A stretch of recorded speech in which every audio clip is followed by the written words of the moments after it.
El cambio climático, algo bueno, hemos discutido tantas veces y que históricamente una de las grandes complicaciones que ha tenido cuando hablamos de cambio climático, cuando uno quiere tratar de que con la población, ¿no es cierto?, esté más, de alguna forma, más consciente sobre este fenómeno, ¿no? Nos acostumbramos a algo que sea más imperceptible, que hablamos de aquí a 50 años, se dice que va a ocurrir esto, de aquí a 70, pero lo que estamos viendo hoy día es que estamos viendo, o sea, ya la semana pasada, una cifra récord del mayo más lluvioso, donde nos habla que, claro, las precipitaciones están disminuyendo, pero al mismo tiempo se están intensificando en menos periodo de tiempo. Tuvimos hace poco ahí discusiones aquí, Ramón, en el verano. Este fue un año récord de olas de calor, tuvimos más de 11 días de olas de calor, entonces efectivamente estamos viendo el cambio climático y sus efectos, palpándolo y sufriéndolo, como comentabas ahí se comentaba ahí en la introducción. Aquí hay diversas análisis. Primero tiene que ver con el fondo, claro, la pregunta en qué hacemos con el agua. Primero, cómo infiltramos, cómo evitamos la erosión, aluviones en diversas zonas del país.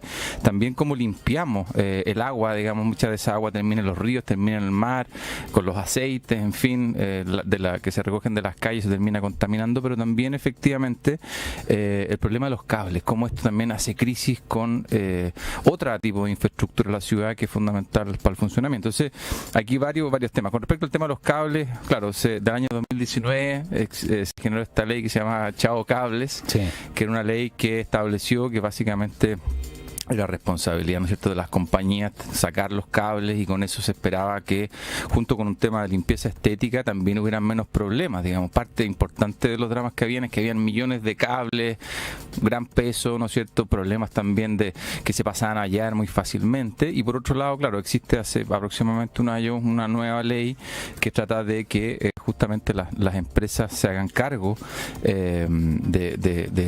idealmente del soterramiento de los cables, sobre todo en nuevos proyectos. Y es un proyecto que no tiene urgencia hoy día, pero que la pregunta, imagino que es una de las razones por las cuales no ha avanzado, bueno, es quién paga eso, quién se hace cargo de este tema. Porque claramente es más costoso. Exactamente, o sea, y estamos hablando de, no el doble, estamos hablando de, los estudios hablan en general y los registros, estamos hablando entre 7 y 10 veces más caro que una postación aérea. Entonces, efectivamente, parece ser una buena iniciativa, parece tener todo el sentido, pero ¿quién va a pagar 7 a 10 veces más? Hay algunas zonas de la ciudad que uno ve que en el fondo se ha hecho postación subterránea y que muchas veces se ha hecho gracias a que ha habido mucho desarrollo inmobiliario y que de alguna forma a través de ese desarrollo se ha podido hacer, pero es la realidad de Chile, es difícil. Y por otro lado, obviamente, están los temas del agua, justamente lo hemos conversado en algunos programas, cómo tratamos de pasar de una infraestructura gris, de tender a pensar en el agua como un recurso que hay que tratar de evacuar lo más rápido posible, a pensar en infraestructura que nos permita absorber el agua, acumular el agua, ¿no es cierto?, ocuparla después de otra forma, limpiar el agua, y ahí las oportunidades de las ciudades que tenemos en Chile son extraordinarias. Partiendo, por ejemplo, de los humedales, hoy día ya hay más de 100 humedales protegidos en las ciudades de Chile.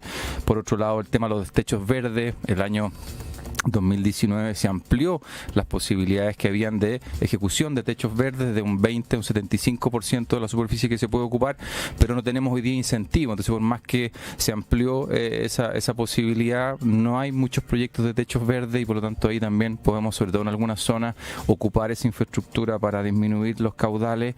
Y por otro lado, también el tema de los espacios públicos. En Chile hay buenos ejemplos, Ramón, por ejemplo el Parque La Guaja, el Parque Agostini en Punta Arenas, el Parque La Hondonadas aquí en Santiago, el Parque Caucari también en Coquimbo. En fin, son buenos ejemplos de espacios públicos, parques que funcionan como una infraestructura no solamente que permite que fluya el agua, ¿no es cierto?, o sea, sino que también sea una infraestructura que le sirve a la ciudad y que también de alguna forma tiene un valor social que entregar, que de alguna forma es lo que nosotros debiésemos tratar de avanzar. Y por último también el tema de los bandejones, que parece ser un tema como bien, uno diría, bueno, que tienen que ir los bandejones aquí con el tema del agua, y es algo que puede tener un rol súper importante. Está este concepto del Water Sensitive Urban Design, que básicamente tiene que ver de justamente cómo los espacios cercanos a las calles, por ejemplo el tema de los bandejones, por ejemplo las áreas verdes aledañas, pueden en algunos casos disminuir la velocidad del agua, poder infiltrar más, y hay buenos ejemplos también. Por ejemplo, si uno va por Chicureo, por ejemplo, es posible observar este tipo de iniciativas, lo mismo en algunos sectores de Los Barnechea, o sea, no es tanto pensando en el tema de la apostación, no estamos hablando de cifras de 7 a 10, es un poco más caro en algunos casos, pero efectivamente son inversiones, sobre todo en algunos puntos, que pueden hacer toda la diferencia. Cuando hacemos ciudad, cuando se expande la ciudad, ¿se toman en consideración todas estas cosas? Lo digo porque el caso más emblemático de este último evento fue lo que sucedió en Quilicura, con la inundación de una veintena de viviendas, y los vecinos que dicen, esto no se había pasado nunca, yo llevo 20 años viviendo acá, y si bien se acumulaba agua, el agua escurría, porque teníamos un canal de regadío, se iba para allá, qué sé yo, pero resulta que de aquí a la fecha hay construcciones nuevas y le echaban la culpa ahí a la constructora, bueno, en fin, y se armó toda la polémica. Sí. No, efectivamente aquí hay algo que un tema podría parecer obvio, pero efectivamente entre más van creciendo las ciudades hay más superficie que es impermeable, hay más superficie por lo tanto que llega a los cauces, en estos casos que muchas veces colapsan los colectores. También otro fenómeno que vemos es que, claro, se ha aumentado la cuenca de las precipitaciones. Antes, sobre cierta altura, ya comenzaba a nevar y por lo tanto era agua que después se iba derritiendo y por lo tanto no era parte del agua que era parte de los cauces. Hoy día no, o sea, se han sumado miles de hectáreas en el caso de la región metropolitana, donde hemos tenido varias alertas, justamente porque se han anexado muchas miles de hectáreas, digamos, que están aumentando el caudal de los ríos. Entonces, eso efectivamente no solamente genera drama desde el punto de vista de ciertas inundaciones, sino que también una cantidad de erosión, remoción en masa y miles de daños que se están generando. Entonces, como comentaba antes Ramón, esto es algo que en Chile, claro, están pasando cosas, lamentablemente no con la velocidad que uno quisiera. Hoy día, si vemos el escenario internacional, por ejemplo, China, esto se ha tomado muy en serio. China ha sido uno de los países que ha sufrido más justamente con los fenómenos climáticos. Cada inundación que tienen. Exactamente, y tienen un plan hoy día de generar lo que ellos determinan 30 ciudades esponja. Tienen una meta, ojalá de aquí al 2030 ser capaces de que ojalá el 80% de sus urbes tengan, en el fondo, aumenten su capacidad de absorber el agua y de esa forma mantener dentro de las capas subterráneas, ¿no es cierto?, esa agua que esté disponible. Lo mismo, por ejemplo, que me gusta citar porque me tocó trabajar ahí, por ejemplo, la ciudad de Melbourne tiene un plan muy ambicioso donde ellos tienen súper identificado cuáles son justamente las zonas donde se generan los problemas y por lo tanto saben muy bien cuántos litros de agua tienen que infiltrar en un determinado lugar. Por lo tanto, cuando desarrollan un parque, un nuevo proyecto, los tipos están diseñando desde el punto de vista de la ingeniería y desde el punto de vista del paisaje, cuál es el tipo de paisaje, el tipo de soluciones urbanas que se deberían generar o de incentivos, por ejemplo, la generación de techos verdes, de manera tal de poder bajar esos caudales. Hoy día, de hecho, hay un proyecto bien interesante que está la Fundación Mi Parque, BUPA, el gobierno regional, de lo que ellos le determinan, en el fondo, como bosques de lluvia, y que tienen esta doble función: por un lado, infiltrar durante el invierno y por otro lado, ser refugios climáticos durante el verano. ¿Por qué el casco histórico de Santiago llueva, no se inunda? Sí. En cambio, sectores poblacionales que hoy son mucho más modernos, sí, llueve un poco y es un río. Sí, bueno, hay temas de infraestructura y cálculos que se hicieron, digamos, con una visión de largo plazo.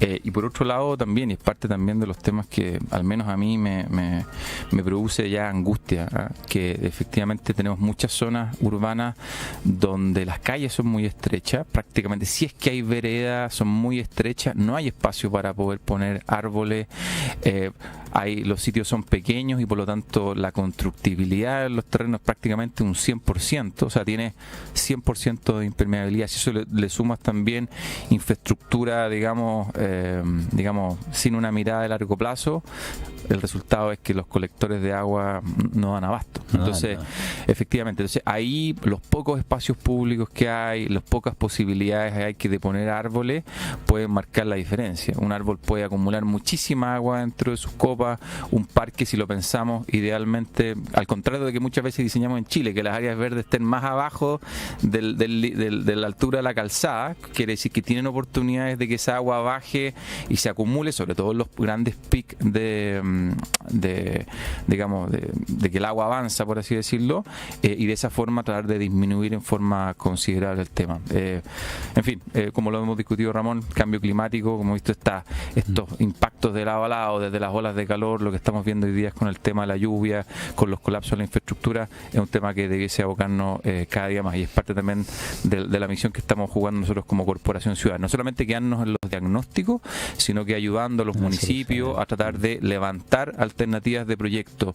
Yo soy de la idea, por lo menos, Ramón, que muchas de estas cosas no es un problema de plata, es un problema de cómo te proyectas esto, cómo eres capaz de ayudar, sobre todo los municipios de escasos recursos que tienen menos profesionales, que sean capaces de levantar proyectos para que no se queden fuera de los sistemas de inversión que tenemos hoy día en Chile. Sí, y hay que reconocer que se ha avanzado, ¿no? No sé, por una sola cosa, el Zanjón de la Guada, que se desbordaba siempre. Sí, todos los problemas sanitarios, además. Que tenía. Bueno, todo eso se intervino, y se intervino de buena manera, no da problema. Parque inundable por allá en la zona. Parque Mapocho Río, exactamente. Ahí en Carlos Baldovino y toda esa parte de allá también. Entonces, sí hay soluciones. Así es. Y se están construyendo de nuevo, quizás no a la velocidad que uno quisiera. Hoy día tenemos que poner un foco, como hablamos, en aquellos lugares donde hay menos posibilidades de infiltración, y por lo tanto necesitamos intervenciones mucho más creativas e innovadoras. Martín Andrade, director ejecutivo de la Corporación Ciudades, como siempre un agrado. Que esté muy bien. Gracias, Ramón.